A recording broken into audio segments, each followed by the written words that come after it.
আসসালামু আলাইকুম প্রিয় দর্শক, জানিয়ে দিচ্ছি এইমাত্র পাওয়া আজকের সবচেয়ে গুরুত্বপূর্ণ আবহাওয়ার খবর। আজ থেকে আগামী 48 ঘন্টা দেশের 64 জেলায় টানা ঝড় বৃষ্টির পূর্বাভাস। সেই সাথে দেশের 10টি জেলায় 60 কিলোমিটার গতিতে ঝড় বৃষ্টির বিশেষ সতর্কতা। কমে আসবে দিন ও রাতের তাপমাত্রা। এদিকে বঙ্গোপসাগরে তৈরি হলো গভীর নিম্নচাপ, জারি হলো 3 নম্বর সতর্ক সংকেত, এমনটাই জানাচ্ছে আবহাওয়া অধিদপ্তর। প্রিয় দর্শক, আজ এবং আগামীকাল কোন কোন জেলার আবহাওয়া পরিস্থিতি কেমন থাকবে জানিয়ে দেব। ভিডিওটি শুরু থেকে একেবারেই শেষ পর্যন্ত দেখতে থাকুন। আর আপনি দেশের কোন জেলা থেকে আমাদের ভিডিওটি দেখছেন অবশ্যই কমেন্ট বক্সে গিয়ে জানিয়ে দিন। এবার জেনে নিন এক নজরে।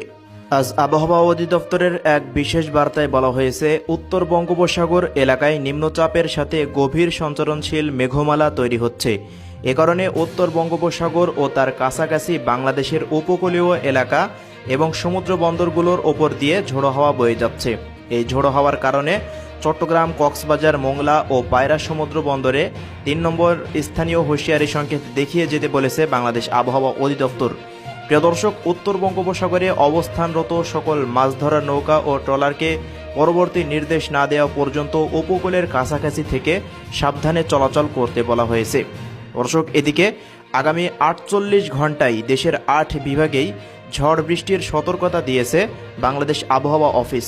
প্রিয় দর্শক, পরবর্তী 24 ঘন্টার আবহাওয়ার পূর্বাভাস তুলে ধরে আবহাওয়াবিদ মোহাম্মদ আবুল কালাম মল্লিক জানান, চট্টগ্রাম ও বরিশাল বিভাগের 1 থেকে 75% অঞ্চল, রংপুর, ঢাকা, ময়মনসিংহ ও সিলেট বিভাগের 26 থেকে 50% অঞ্চল এবং রাজশাহী ও খুলনা বিভাগের 1 থেকে 25% অঞ্চলে অস্থায়ীভাবে দমকা বা ঝোড়ো হাওয়া সহ বৃষ্টি অথবা বজ্রসহ বৃষ্টিপাত হতে পারে। সেই সঙ্গে চট্টগ্রাম ও বরিশাল বিভাগের কোথাও কোথাও মাঝারি ধরনের ভারী থেকে ভারী বর্ষণও হতে পারে।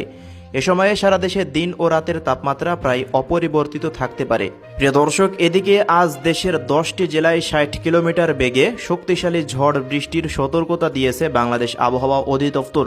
সেসব জেলাগুলো হলো রংপুর, দিনাজপুর, ময়মনসিংহ, খুলনা, বরিশাল, পটুয়াখালী, নোয়াখালী, কুমিল্লা, চট্টগ্রাম ও সিলেট অঞ্চলের ওপর দিয়ে দক্ষিণ বা দক্ষিণ পূর্ব দিক থেকে ঘন্টায় 45 থেকে 60 কিলোমিটার গতিতে অস্থায়ীভাবে দমকা বা ঝোড়ো হাওয়া সহ বৃষ্টি বা বজ্রসহ বৃষ্টিপাত হতে পারে।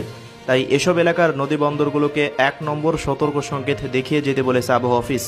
প্রিয় দর্শক, এদিকে রাজশাহী, নওগাঁ, সিরাজগঞ্জ, নেত্রকোনা ও সিলেট জেলাসহ রংপুর বিভাগের ওপর দিয়ে মৃদু থেকে মাঝারি ধরনের তাপপ্রবাহ বয়ে যাচ্ছে এবং তা দেশের উত্তর পশ্চিমাঞ্চলে অব্যাহত থাকতে পারে।